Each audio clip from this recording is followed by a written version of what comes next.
नवाज हसीना वाजिद हुकूमत के जाते ही मोदी हुकूमत बांग्लादेश को तबाह करने पर तुल गई। पाकिस्तान के बाद भारत ने बांग्लादेश में भी आबी दहशतगर्दी शुरू कर दी है। भारत की जानिब से डैम के दरवाजे खोले जाने पर बांग्लादेश के मशरिकी इलाके सैलाब में डूब गए हैं। मुतासरा इलाकों में 2 लाख से ज्यादा शहरी महसूर हो गए। जिला फैनी में 183 मिलीमीटर की बारिशों से सड़कें और गलियां नदी नालों का मंजर पेश करने लगी। वो बांग्लादेश वाले क्या करेंगे, वो इंशाल्लाह ताला हमारी तरह वो भी चित्तर ही खाएंगे। अब चित्तर खाएंगे। वो उनको पढ़ने हैं, उन्होंने काम ही ऐसा किया कि नहीं। उधर तो लोग कह रहे हैं इनकलाब आ गया, उधर तो पाकिस्तान में जश्न मनाया जा रहा। लो जी, बांग्लादेश में लोग स्टूडेंट्स ने चेंज ले आए हैं। शेख हसीना जो उनसी है वो जुल्म कर रही थी और पाकिस्तान वो इमरान खान ने सारा दिमाग खराब किया ना उनका। इससे लोग परेशान हैं, लेकिन वहां बाढ़ के बहाने भारत विरोधी प्रदर्शन हो रहे हैं। प्रदर्शनों में भारत विरोधी नारे लगाकर विनाशकारी बाढ़ के आरोप भारत पर मढ़े जा रहे हैं। सूत्रों के मुताबिक कट्टरपंथी जमात के साथ आईएसआई भी इस साजिश में शामिल है। बेनजीर भुट्टो का बच्चा है, चाहे उर्दू पूरी आती हो, सिंधी पूरी आती ना हो, लेकिन he is your next prime minister. तो दर हकीकत आप खुद तरक्की से नाराज हैं, आप आर्टिफिशियल इंटेलिजेंस से नाराज हैं, आप सिर्फ और सिर्फ जिहाद, वो भी बराए ने पता नहीं है क्या काम। इंडिया ने बहुत सारे डैम बना लिए जो, और डैम्स की वजह से इंडिया की इलेक्ट्रिसिटी बहुत इजी होगी, सस्ती होगी। फिर जब फैक्ट्रीज को वहाँ पे एक सस्ती बिजली मिली, उन्होंने एक अच्छी प्रोडक्शन की, इंटरनेशनल फैक्ट्रीज हुई, तो वो जब उन्होंने एक्सपोर्ट करना शुरू किया बहुत कम। आप अभी तक आपने आगे बढ़ने के लिए कोई तैयारियां नहीं की। किसी ने अभी तक ग्रास रूट इशू को डिस्कस ही नहीं किया कि हमने एक्सपोर्ट किस तरह बढ़ानी है, हमने यहाँ पे मैन्युफैक्चर क्या करना है। एग्रीकल्चर कंट्री है, लेकिन चीनी बाहर से इंपोर्ट क्यों की जाती है, गंदम वहां से क्यों मांगी जाती है, रशिया से क्यों नहीं। इसको किसी ने डिस्कस नहीं किया। ईरान की तरफ से 18 अरब डॉलर का जुर्माना भी पड़ने वाला है। मतलब क्या हमें ईरान को अब 18 अरब डॉलर देना पड़ेंगे? जन्माष्टमी को भारत समेत 133 कंट्रीज के अंदर मनाया गया। सुपर पावर यूएस के अंदर भी जन्माष्टमी को मनाया गया और जय श्री कृष्णा के वहां पर जी नारे सुनने को मिले। लेकिन दूसरी जानिब हम ये भी बात करेंगे कि हिंदुइज्म को दुनिया में जो है पीस प्रमोटिंग धर्म के नाम पर जो है लोग मोहब्बत कर रहे हैं, इसको प्रमोट कर रहे हैं। लेकिन इस वक्त अगर देखा जाए तो पड़ोस में फॉक्सकॉन के सीईओ भी पिछले हफ्ते वहीं थे, और मोदी साहब, जिस तरह मैंने आपको बताया कि बहुत बड़ा सक्सेसफुल दौरा पोलैंड का करके आए हैं, और मैं हैरान था कि पोलैंड के अंदर भी 25,000 भारतीय मौजूद हैं।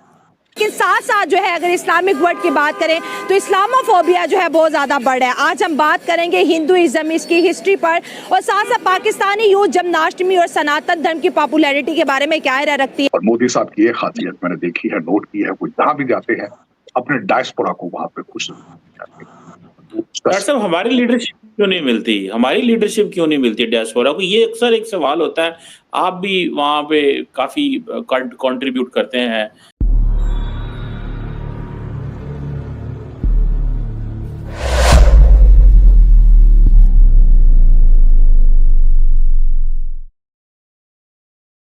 बेनजीर भुट्टो का बच्चा है, चाहे उर्दू पूरी आती हो, सिंधी पूरी आती ना हो, लेकिन he is your next prime minister.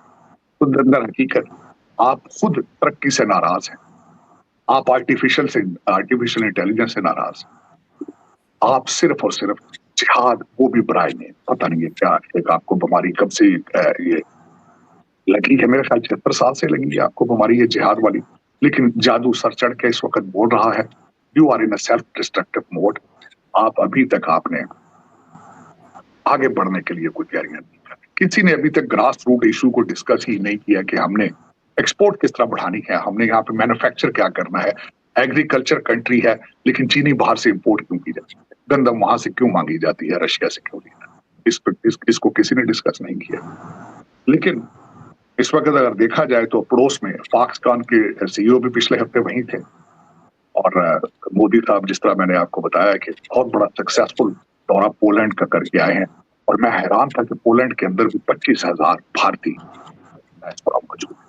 और मोदी साहब की एक खासियत मैंने देखी है, नोट की है, वो जहाँ भी जाते हैं अपने डायस्पोरा को वहां पे खुश करते हैं। डॉक्टर साहब, हमारी लीडरशिप क्यों नहीं मिलती, हमारी लीडरशिप क्यों नहीं मिलती डियास्पोरा को? ये अक्सर एक सवाल होता है। आप भी वहां पे काफी कंट्रीब्यूट करते हैं as a member of Pakistani diaspora, आपके भी कनेक्शन है। लेकिन डॉक्टर साहब, पाकिस्तान की लीडरशिप क्यों आके तो इस तरह बड़े बड़े खिताब नहीं करती, बड़े कोरियोग्राफ्ड किस्म के जो है ना वो मैनेज्ड किस्म की डिस्कशन होती है किसी बंद कमरे के अंदर, ऐसा क्या है? डरते हैं या कि लोग वेलकम नहीं करते इन्हें बाहर? सीमा साहब, आपने खुद ही इस चीज का जवाब दिया है, डरते हैं। मैंने देखा है आपके फाइनेंस मिनिस्टर साहब को एक दफा डलस एयरपोर्ट पे 2-4 पाकिस्तानी लौंडे लपाड़े ऑलमोस्ट गिरबान पकड़ लिया। तो चीमा साहब, दर हकीकत और बंद कमरों के अंदर बैठ के कमीशनों की बातें करनी हो तो फिर डिस्क्लोज तो नहीं किया जाता ना कि भाई हमने अंदर बात क्या की। वो तो फिर अंडर कवर ही बात होती है ना कि हमें क्या दोगे तो जो मर्जी ले लो। तो दर हकीकत बंद कमरों के अंदर जो डीलें होती हैं वो तो पब्लिक की नहीं जा सकती। 76 साल से स्टोरी है। और दूसरा चीमा साहब, एक वाहिद एक ऐसा आप कंट्री है जिसका वजीर आजम जान छुड़ा के भागा वहां से, कहता है कि मेरे प्लेटलेट्स कम हैं लेकिन लोगों की ड्यूटियां लगा देंगे लंदन के, तुमने उसके दरवाजे के सामने बैठ के हमेशा चोर चोर के नारे लगा। ये भी दुनिया के एक वाहिद मिसाल। तो फिर वो बाहर किस तरह निकले, वो किस तरह एयरपोर्टों पे जाए जब आपने आपका कोई आप तो चीमा साहब आप सोचें तो सही ना, इस वक्त पाकिस्तान के अंदर क़यामतें सो रहा है, इस वक्त क़यामतें सो रहा है। आज मैं हैरान हूं, शेख रशीद साहब ने भी अपना बिजली का बिल लोगों को दिखाया है और उन्होंने कहा कि मेरे घर में तो सिर्फ खाना एक वक्त पकता है, मैं 2 दिन खाता हूं। ये वो बंदा है जो मेरे 25 दफा मिनिस्टर रह चुका है। तो एक गरीब आदमी जो है उसके हालात क्या है, वो कहाँ जाएगा? और फिर किस तरीके से चीमा साहब आप एयरपोर्टों की बात करते हैं, आपके लीडर जो है वो मोटरवे के ऊपर रेस्ट एरिया में बाथरूम इस्तेमाल करने के काबिल नहीं, इस तरह रौंडे लपाड़े पड़ जाते हैं क्योंकि आपकी कोई चीज ठीक है ही नहीं। कोई चीज एक बताएं, आपने कोई वेलफेयर की सोच रहे हो। पिछली दफा शहबाज शरीफ साहब के 70 या 80 वजीर थे और कंट्री IMF पे चल रहा है। इन सर्कमस्टांसेस में है को किसी के साथ आप बात कर सकते हैं। आप बाहर आप इस वक्त मेरी रिक्वेस्ट है, जो भी चला रहा है पाकिस्तान, आप बाहर निकल के कॉन्फिडेंस बिल्डिंग क्यों नहीं करते हो? आप छोटी गाड़ियों, मेरे नजर में इस वक्त पाकिस्तान के प्राइम मिनिस्टर को साइकिल पे फिरना चाहिए। पाकिस्तान सिक्योरिटी का मसला है उसकी का भाई, सिक्योरिटी का मसला है कि चीमा साहब हद होगी बात। हेलीकॉप्टरों की सिक्योरिटी मिलती है आपको अच्छा फिर आप लीडर किस चीज के रिप्रेजेंट क्यों उनको कर रहे हो? फिर उनको रिप्रेजेंट क्यों कर रहे हो? उनको तो रिप्रेजेंट ही नहीं कर रहे हो तुम। हेलीकॉप्टर से उतरते नहीं हो, हेलीकॉप्टर तुम्हारे पास हर वक्त, बुलेट प्रूफ गाड़ियां, मर्सिडीज, तो पता क्या क्या मंगा के उन पे घूमते हो सारा दिन। रिप्रेजेंट किसको कर रहे हो भाई? लेकिन कॉमन मैं आज एक क्वेश्चन करूंगा, गांधी साहब ने कपड़े उतार दिए थे, क्यों उतारे थे भाई? ये क्वेश्चन है। तो गरीब लोगों को रिप्रेजेंट, उन्हीं लाश स्कूलों में पढ़े थे जहां से हमारे कायदे-ए-आज़म मोहम्मद अली जिन्ना पढ़ के आए थे, उन्हीं लाश स्कूलों के पढ़े हुए थे गांधी साहब, उतार दिए थे कपड़े उन्होंने। फिर ये शौक ना कहा करो, नहीं हम अवामी लीडर हैं। फिर आप अंदर जेल में बैठ के, आज मैं सबने वाली बात याद करा दिया आपने चीमा साहब। आज मुर्शिद पाक ने फरमाया है कि अगर महमूदुर रहमान कमीशन जो है अगर वो उस पर अमल किया जाता तो पाकिस्तान के अंदर कुछ भी ना होता, सारा कुछ ठीक होना था। अंदाजा लगाएं किस खूबसूरती के साथ 25 करोड़ लोगों को बेवकूफ बनाया। आप किस तरह बन जाते हैं? अगर हर चीज ठीक होती, 2018 के इलेक्शन फेल होते तो आप प्राइम मिनिस्टर किस तरह बन जाते? आप खुद फैज हमीद साहब के साथ, मेरा उनकी वजह से आप